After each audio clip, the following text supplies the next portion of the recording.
बिस्मिल्लाहिर्रहमानिर्रहीम अस्सलाम वालेकुम ज़ईम केसर खान او تاسو ګوره کرایم کہانی ګرانو کتونکو د بډبېرې تاڼې په حدود کې یو ډیره زیاته دردناکه پیښه شوې ده. یو پلار لګي شوی دی او خپل ځوان زلمی زوی وجلې دی. پولیس کاروایی کړې ده، دغه پلار یې نیولې دی او د هغه نه آله قتل هم برآمد کړی دی. د نننۍ رپورټ چې کوم دی ضروري په دې ورته وایم چې کم پلار د خپلو بچو د پاره ټول عمر بهر مزدوري کړې وه، محنت مزدوري کړې وه، د ځوانۍ نه نو خبر، د خپل کور د بچو د لوبو نه نو خبر، هغه څه وجوهات و چې د ده د لاسه اول یو زوی وژلی شو، اوس د ده د لاسه بل زوی وژلی شو. دا یو ډېر تفصیلي او د عبرت نه ډک رپورټ دی، ضروري وګورئ. بالکل دا په 18 تاریخ باندې موږ ته یو رپورټ شو چې سهار 10 بجې مقتول چې کوم دی محمد عثمان د هغه تره جمشید خان رپورټ کړی و چې زما ورور خپل زوی محمد عثمان قتل کړی دی. د دې په خپل منځ کې چې کوم سټارټ کې رپورټینګ شو چې دا د خپل منځ کې مسایل روانو او په دغه ورځ باندې د دوی د بچو او د چې کوم ملزم دی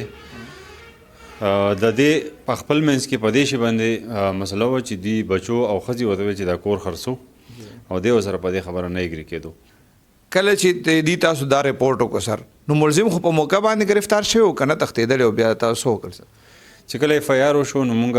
پارټیانې جوړ کړې، سب پارټیانې انویسټیګیشن دپاره موقع ته لاړې او یو پارټي چې د هغه د ملزم دپاره ګرفتارۍ دپاره چې کوم علاقه د هغې کې بډایبیر علاقه کې هغې سرچ سټارټ کو. نو ودین 3 هاورز مونږ ملزم چې دی دا ټریس کو، مونږ اریسټ کو او د هغه نه آله قتل چې کوم تمانچه و هغه برآمد شو. سر واقعي چې تاسو په 3 غنټو کې ملزم گرفتار کړی دی، دا د پولیس ښه کارکردګي دغه ملزم چې کوم دی هغه بیا تفتیش کې ویلې څه دي سر چې ولې دا جګړه پسو شوه او دا زوی ته څنګه د وژل؟ ملزم هم دغه خبره کوي چې زه روزانه به هم دغه جګړې وي او د هغې فیملی میټرز چې څومره وو هغه لکه دوی ورته یو ځای شوي وو او دغه پلار یې چې کوم دی نو دا بس په بیک باندې سم دغه و د هغې انټینشن څه خو لکه دې ته رسولی و چې بس هغه اخره کې بس همدغه اخري اقدام وکړو. په اخري ورځ باندې چې کومه ایشوز جوړه وه نو هغه ایشو صرف او صرف د کور د خرڅولو وه، خو هغه خپل انټروګیشن کې دا خبرې کوي چې دې نه مخکې ډېر ځل دي ما سره جګړې مګړې کړي دي کور کې،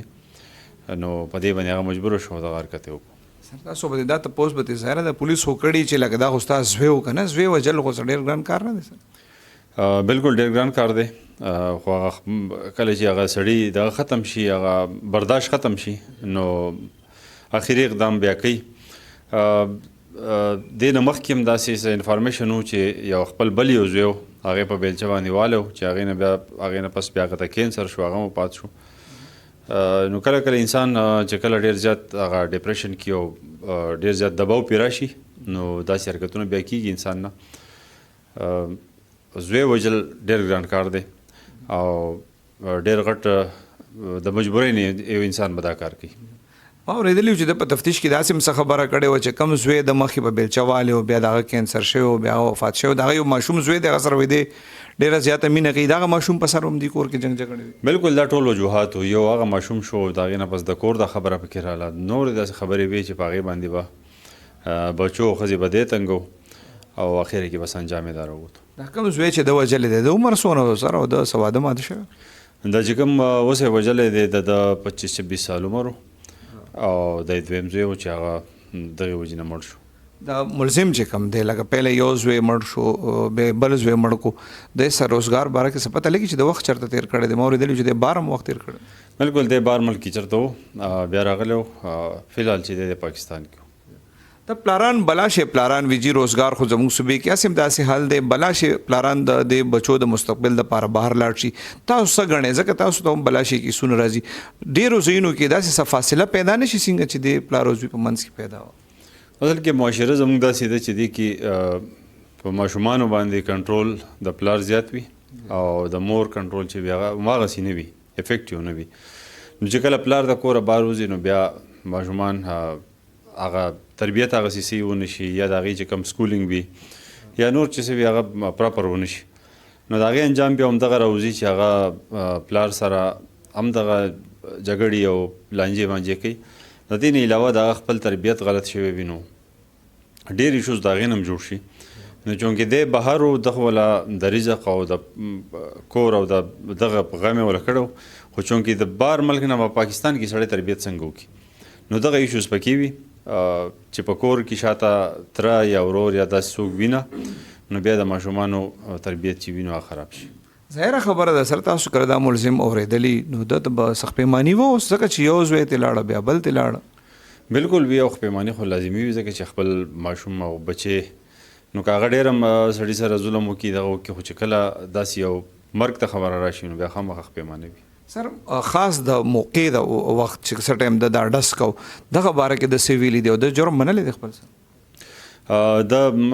کوم عدالت کې چې کوم بیان ورکړی دی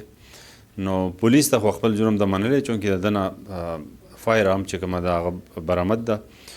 او د هغې نه پس بیا عدالت کې سټیټمنټ چې کوم ریکارډ کېږي نو هلته کې اقبال جرم نه دی کړی خو دا ده چې دې کې خو څه دوره یې نشته دی چې دې جرم کې بل څوک ملوث دي هم ده کړی دی او د ده نه ټول هر شواهد چې دي نو د خلاف دي. سر د اکثر داسې د واقعیت کې څنګه چې تاسو ته ما پیل هم ووی چې د پلاران لګي شي زامن مړه کي زامن لګي شي پلاران مړه کوي. سر دې خلکو ته څه ویل غواړئ سر صبر به مونږ څنګه پیدا کړي؟ زما په خیال باندې د ټول نه غټه خبره دا ده چې یو خو زمونږ مونږ کې د شعور کمی دی مونږ کې د صبر کمی دی چې کله مونږ باندې داسې یو پریشر راشي نو بیا مونږ هغه یو شی هیر کو او آخري اقدام ته مونږ ځو. که مونږ دا سوچ وکړو چې یاره دا زما زوی دی یا هر څوک چې دی زوی پلار خو یو طرف ته دا خو ډېره غټه خبره وي خو که مخامخ زمونږ هر څوک وي خو که مونږ یو 15 منټه لږ سوچ وکړو لږ صبر وکړو نو انشاءالله چې دې صورتحال به داسې نه جوړېږي دا چې کوم نن سبا د دې اسلم سره جوړ دی او د خپل زوی په قتل کې دی په جیل کې پروت دی. سر د څنګه تاسو یې مخکې جنگ جګړې شوې وي دا تماچا اسې دي که اتفاقي پرته وه که نه د موقع دپاره د ځان سره ساتلی وه چې بس نور مې برداشت ختم دی؟ نه دا خو چونکې تاسو ته پته ده رورل ایریاز دي نو هر کور کې تمانچه ټوپک خو وي خلک خپل حفاظت لپاره ساتي او بس چې کله بیا دغه یو موقع جوړه شوې ده نو بس بیا چونکې هغه انسان هغه منټلیټي داسې ده چې بس یو طرف ته بیا زور به کوي او هغه طرف ته ځي بیا چې کوم طرف ته زیات نقصان کیږي نو چونکې تمانچه کور کې موجود وه نو انجام یې دا راووتو چې هغه خپل یو زوی وبېللو هغې کې او خپله جیل ته لاړو. ګرانو کتونکو تاسو د ارشد خان خبرې واورېدې ملزم هم گرفتار دی د هغې نه علی قتل چې کوم دی هغه هم برآمد دی خو که وجوهات ته مونږ وګورو نو په زمونږ په دې صوبه کې څه چې په ټول ملک کې دا واقعیات ډېر زیات شوي دي هر دویمه درېیمه ورځ په میډیا باندې کله خبر مونږ ورکوو کله ګورو چې پلار لګي شو زوی وجلو زوی لګي شو پلار یې وجلو نو اکثر واقعات داسې کېږي هغې کې نصیحت وي بعضې ټایم کې خو دې کې چې کوم خصوصي خبره ده نو هغه دا ده چې دې پلار د خپل ژوند ډېر حصه چې کوم ده هغه د بچو د ښه مستقبل دپاره بهر تېره کړې وه او نن سبا دا واقعات ډېر زیات شوي دي چې کله پلاران د محنت مزدورۍ دپاره بهر لاړ شي نو د بچو او د هغه ترمنځ یو ګیپ پاتې شي یا د ښځې او د هغه ترمنځ یو ګیپ پاتې شي نو لږ د دې شیز احساس کول پکار دی که کله پلار یا بل مشر داسې د زمونږ د ښه مستقبل دپاره بهر ته ځي نو پکار ده چې کله هغه کمې کم ځای کې پاتې شوي او هغه راشي اول خو هغه پوره شي او بل مونږ کې برداشت پیدا شي. ډېره مننه.